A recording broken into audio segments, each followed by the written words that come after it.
what is going on in the hip hop world? Um, we have the GOAT, Kendrick Lamar, and Drake beefing it out.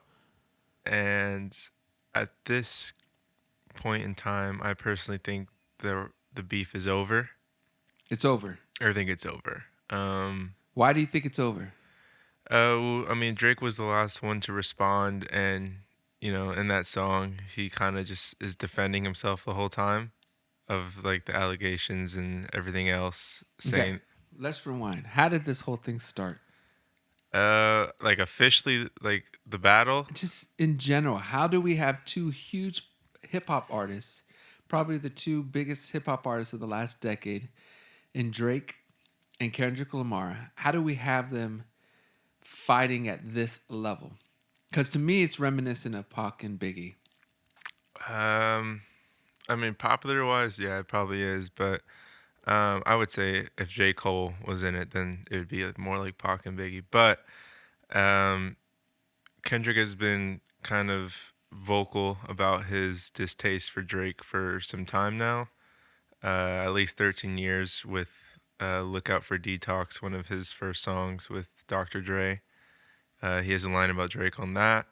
And then on What's that line? Just so we know, get a context of how this started. What's that line? I'm not sure. I haven't listened to Look Out for Detox in a while, but he says something about a Canadian rapper. Okay. So it's nothing crazy. He's just mentioning him and letting him know where he's like stands in Okay. hip hop. And then on Control, which is a song by Big Sean, he kind of name drops everyone on that. So Drake is included, but he's not the only person on that. Um, and then I would say there's some connections that you can make with some songs about him talking about talking about other rappers and stuff. But I feel like the beef really started with the Like That song with Metro Boomin and Future. Okay. Um, When was this? this was released maybe 2 months ago. Oh, so it's very recent. Yeah, I'm not sure. It was definitely this year when that album came out, We Don't Trust You. Um, I feel like it's 2 months ago, but I'm bad with time. But yeah, it's good. Kendrick has a track or a verse on that where he's basically saying "F the big three, it's just big me," and I feel like that was a kind of a play to get at least Drake, but I honestly think he wanted J. Cole in it too because he wanted a friendly um, exhibition between the three goats. I think that was his first goal.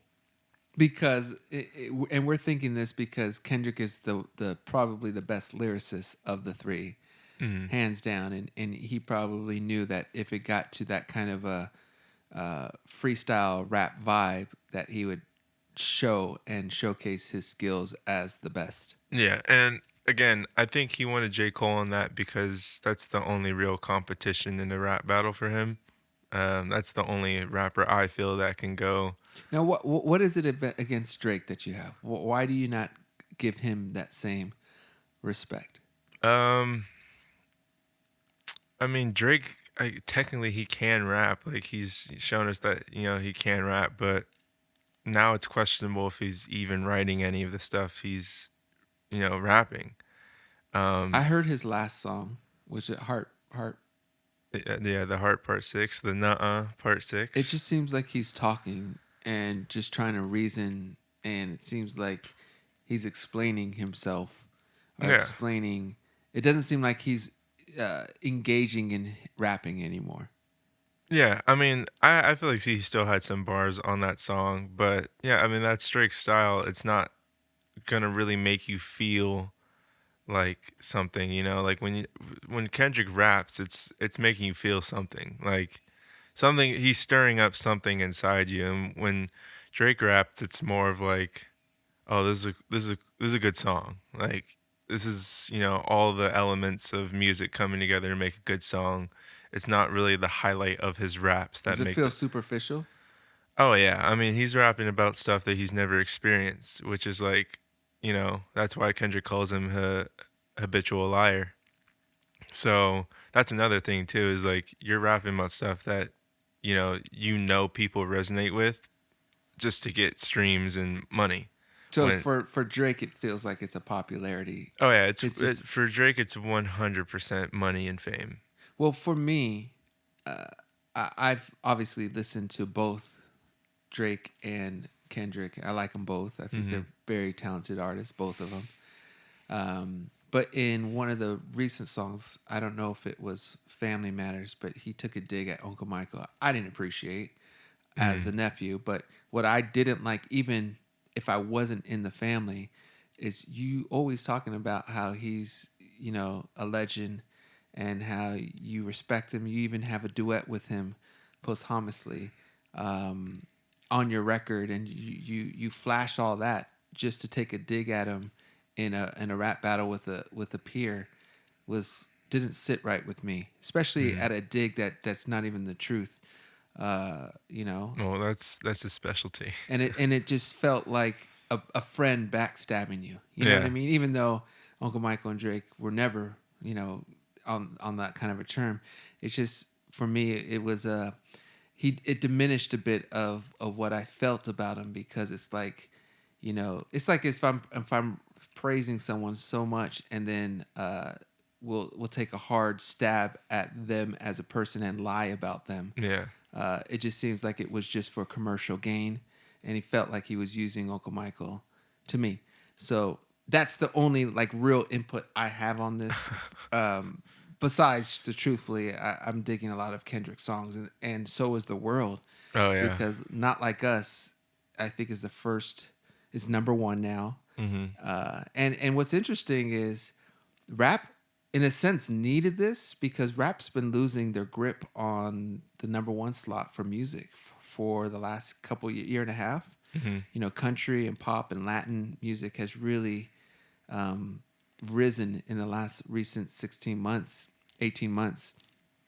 So rap needed this. What I fear for is that did rap need this? Because I I feel that's one of my issues, and I know that's what hip hop is built on is ego and pride and strength and Hmm. ferocity and all that stuff. But Drake shot a security guard got shot outside Drake's house, and Yeah. and they tagged up a store of Drake's in Canada today. Hmm. And as I mentioned to you on your stream, by the way, Royal does has done several streams on this. So if you want more information, he's done like a 5-hour stream on this where they dissected everything from his Drake's career over. Anyways, at Storm Roku, right? Yeah. STORMRUROKU. Hmm. But what I fear is that it goes to a whole nother level. Is that it goes to a violent level. You're too young for the Biggie and Tupac era, where it seemed like it was friendly, swipes at each other, and then it quickly escalated to deaths, not only of one rap legend but of two rap legends. And Right. I don't think Kendrick or Drake had that kind of feel the need to have that street cred Hmm.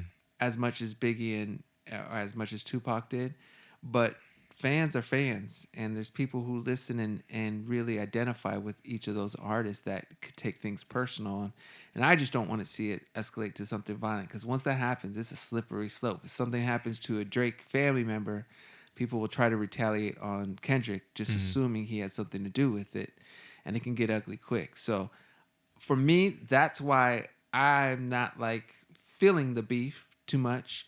Um, but I know for you young ones, this is an exciting I time mean, for you. Kendrick's safe, so he's safe. Nobody from Canada is gonna try something in LA with on Kendrick. Now, Kendrick fans trying something on Drake, that is a very real possibility. But what I've seen on that matter is the two are not connected. Um, but again, it's in a rich neighborhood, and I don't think you can even have guns in Canada. You can always sneak things over Yeah, the so border. I mean, the timing is weird. I know right now that Kendrick was not behind that. Um, so maybe he was a fan.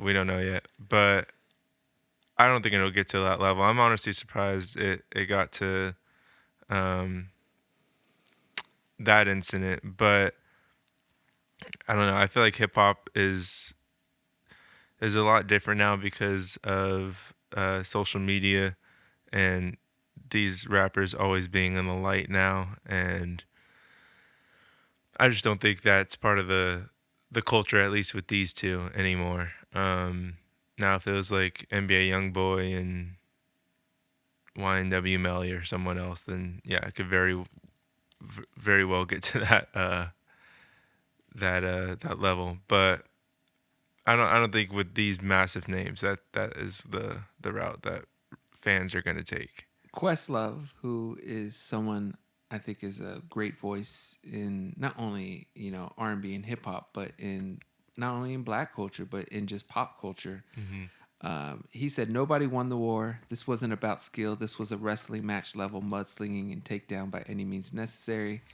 Women and children and actual facts be damned. Same audience wanting blood will soon put up RIP posts like they weren't part of the problem. Hip hop is truly dead." It's a pretty strong post. I get a lot of what he's saying, but you know, I, I'm not gonna say hip hop is dead because it definitely is not dead. But at the same time, to me, hip hop, I've always had, not always, but the last several years of hip hop, I've had issue with the image they're portraying and guns and women, just throwing their parts out and glamorizing that. Yeah. I've always had an issue with that, especially being a father now. I mean, when Mm. I'm 19, 20, it's all fun and games, it's all Yeah. fun. But when you hit a certain level of success, I do feel you should be feeling some responsibility to guide those who look up to you in a positive way. Hmm. Um, but what's your take on what Chris Love said? Do you agree? Do you? Because some people are saying he's a Drake supporter. He's friends with Drake, so he just feels like. But he's also a reputable voice. What's your opinion of that? I mean, like I said, it is hip hop, so it very well could get to that level because that's the essence of rap culture.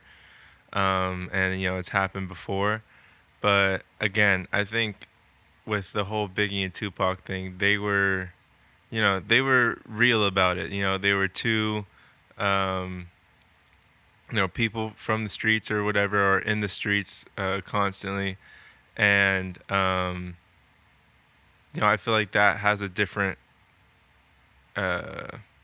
a different effect than someone living in a 5-story mansion or in Calabasas and stuff like that. I feel like when you're actually around those people, that put in the work in the streets and stuff, then it's more likely to happen. And when you're also two artists that have been vocal about, you know, the work that you have put in the streets or the work that you could put in the streets. I'm not too familiar with the music, but I assume that they were both, um, rapping about, hip hop stuff, and they were more real about it.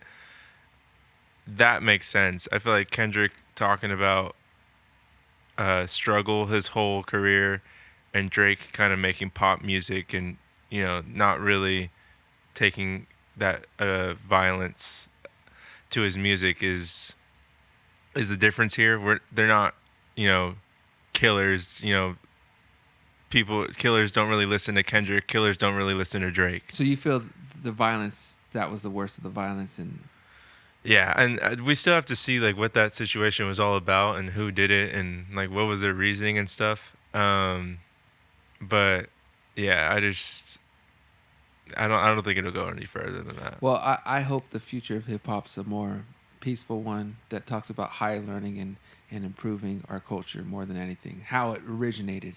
Yeah. You got a lot of hip hop original legends who are just disgusted with the direction hip hop has taken. I'm not a hip hop original. I've never rapped, at least publicly. So I don't feel like I have too much of a voice. But as a consumer of music and someone who's a fan of music, I hope all artists understand the influence you have with music and try to use it for healing and that's to talk on that. That's one thing I love about J. Cole. He was felt, I think the hip hop in him felt obligated to respond to that initial diss What was it, Three Kings, but there's really just one that Kendrick said. Oh yeah, they like that. uh, J. Cole felt the need to respond to it, released a single called 7 minute drill. 7 Minute Drill, and then within 24 hours pulled it off the streaming sites and regretted the move and actually came out with a statement that was basically like, this isn't me. This isn't the energy I want to put out. This isn't the energy I want to have in my life. To Kendrick, you're a GOAT. You're amazing. And if you want to take a swipe at me, feel free to do so. No retaliation. Take your best shot on my. I'll take it in on the chin, and we'll keep it moving. I actually love that. I respected that. I thought that was a sign of, to me, the strongest action I've seen throughout the several weeks of this whole battle. Yeah. It's that taking the high road. This is beneath me. I'm trying to raise a family, and I'm trying to do it without the fear of someone trying to retaliate on me, not only in a physical way, but in an energy way. And I Yeah. thought that was really wise and commendable. What annoyed me is I saw some people in the comment section saying J. Cole's too soft for this. He needs to bow out of hip hop. Like, I don't understand the allegiance that hip hop has to be about bravado and ego. To me, on the outside, it looks like weakness to me. Yeah. I think that's one thing I hope. I don't know if it will ever happen, but I hope that changes, because hip hop artists are very talented. You can't deny hip hop. It's not only just a music; it's a lifestyle, and it's a strong one. That's Mm. why the world rocks it, and rolls with it. So I just hope our trailblazers and leaders in hip hop come to senses, and whether this is the end of that style. I think we're getting there. I think, like I said, in the 90s, when Biggie and Pac, when we lost those two legends because of the violence, we realized that we went too far, and the music turned into the Yeah. real knife. And the culture suffered because of it. And also, you had people like Suge Knight too That's true. in the industry, and like the whole industry was killers Yeah. back then. So I just don't think that we're at that level anymore. It's a little too complex and like a lot of strings, a lot of hoops to jump through if it were to get to that level. But yeah, I think that era of hip hop was definitely more likely just because of lack of social media, lack of eyes, and what the industry was back then and who was running it. Um, you know, it was kind of destined to happen. So Yeah, you know what else I got to say though? This has obviously been, I hate to say it, but from a commercial sense, from a popularity sense, this has been good for hip hop. yeah, and honestly, um, I think hip hop kind of dying is partly on Kendrick. Why do you Um, say that? because he hasn't released in 5 years. He's one artist. He can't hold a whole genre up by himself. He can. He can. I mean, J. Cole can put in the work and stuff, and Wait a Drake second. Wait a Drake can second. drop whatever. But for people that live and breathe hip hop, and they're absent of Kendrick for 5 years, that's that's a But big loss. wait a second. And 1 minute it's Travis Scott. Next minute it's That's not hip hop, man. That's cool music. I mean, I don't know anybody that's playing. What was his last album? Utopia like that anymore. So it's like it's cool when it comes out and like for the month or whatever. It's like Call of Duty. Call of Duty is gonna keep the gaming industry playing games for 3 months. But when Fallout comes out, or Elden Ring, those games that take a long time to make or that are absent, that's like when the whole gaming industry is like, bro, this is true gaming right here. This is INGN is rating it 10 out of 10. That's what it is. It's these people that have turned music making into um, like a corporate process, that are running the rap game right now, like Drake. And J. Cole's doing his thing on his own, but J. Cole just doesn't have the pull that Kendrick does, and I think he should, to be honest. I've always said that if anybody says that J. Cole is their goat, that's a valid pick. I don't mind that. I like J. Cole a lot I too. like J. Cole a lot. He's very very good. To me, he's like a calmer, more peaceful Kendrick, and so it's just um, two styles of rap at a See, very high level. but it's interesting because you say a calmer, peaceful Kendrick. To me, that is maybe not absent these last 2 weeks, but that's what Kendrick was. Kendrick has a song called "Be Humble." Sit Yeah. down, be humble. Here's my thing: is like Kendrick is like what can I use to explain Kendrick? I don't know. Kendrick is a very mature and calm and like loving person until he gets poked. And once he gets poked, he's gonna make sure that he puts you in your place, and then after that, it's whatever. But if you keep responding, he's gonna go harder and harder than the last until you're done. And is that what happened to Drake? I mean, first of all, I feel like Drake got out rapped. I feel like uh, Drake got outplayed.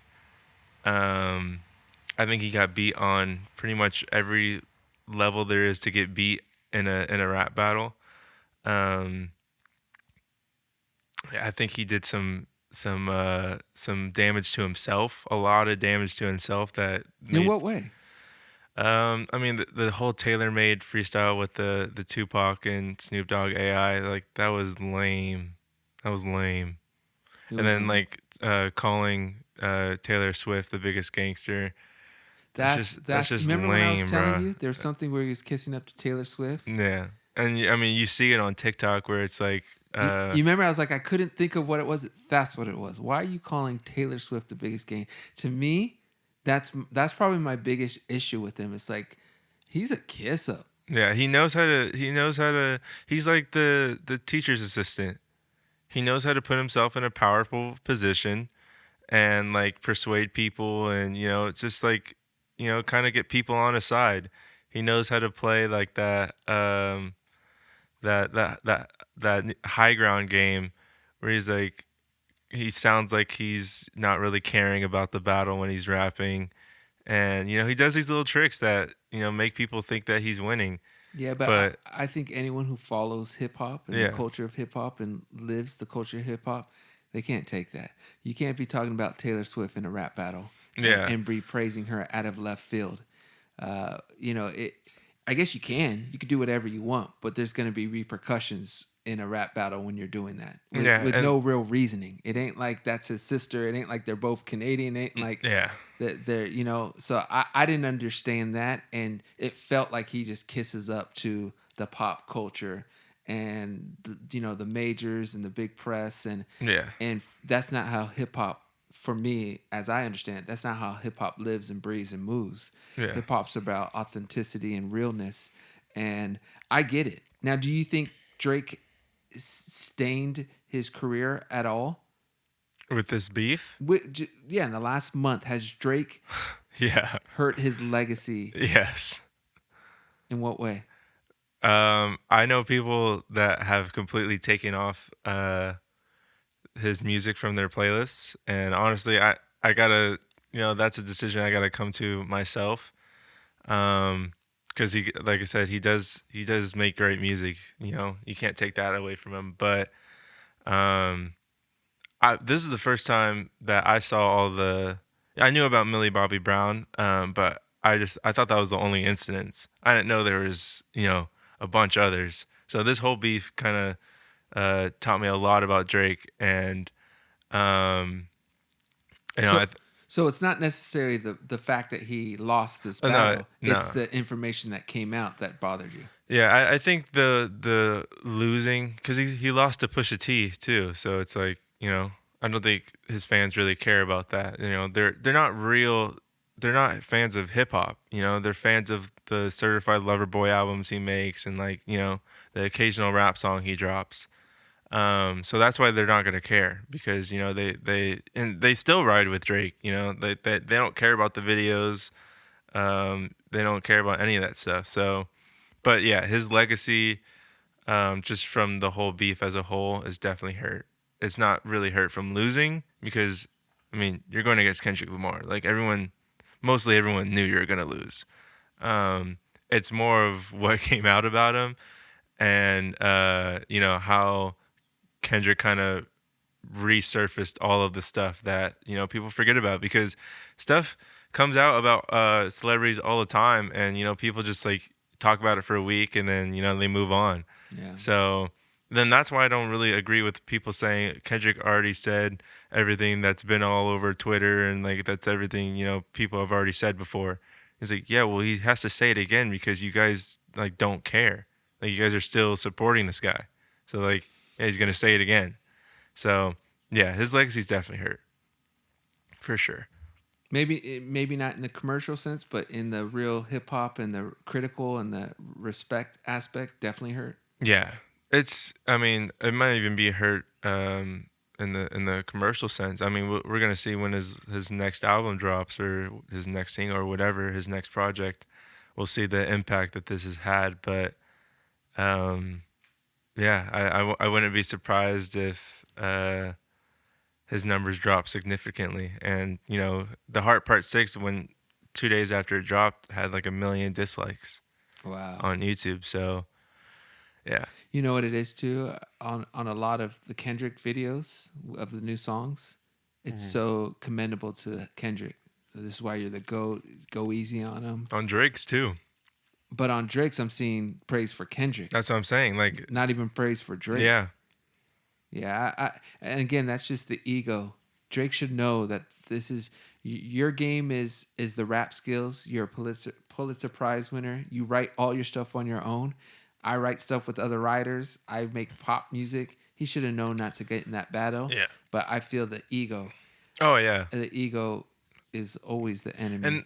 this is the thing too is like I'm reading Laws of Human Nature right now, and it's how Robert Greene writes. He has like 10 pages on an example of what he's about to talk about. And some of the stuff I learned about like Howard Hughes, and there was one guy. He took over Disney for a little bit. I forget his name, but basically both these people rose to extreme power really quickly, and were putting out not only power but putting out a great product as well. Howard Hughes and the Disney guy, and then like their ego gets challenged like one little bit, and they just fire everyone and like just try to do things their own way, and they just like bury their company under the ground. And I don't understand that, like how people get challenged one little time, and it's like, oh well, now I I'll have to die on the hill. yeah, I have to, like, I'm gonna die for this, like I'm gonna die defending myself. I think when you get to a certain level, your pride and ego gets so important to you. Oftentimes, you'll fire anyone who disagrees with you. You'll cut people out of your life who will be truthful with you. Um, and it's a very dangerous thing. And it's not just something that happens today. It's as Mr. Robert Greene says, it's been happening for hundreds of years, and Mhm. it's a cautionary tale to everyone out there. Don't let your ego get you in trouble. The ego is the enemy, as Ryan Holiday says. So Yeah. I think there's a lot of that in this too. Drake should have known not to battle Kendrick in this way. Um, it's like if you want to battle who can make the first number one song or who can make the longest number one song, that's a battle Drake could have won. But to just start throwing mud and trying to be personal, Mhm. that was a tough battle for him to lose. And sometimes if your ego's too big, you don't even see that. Yeah.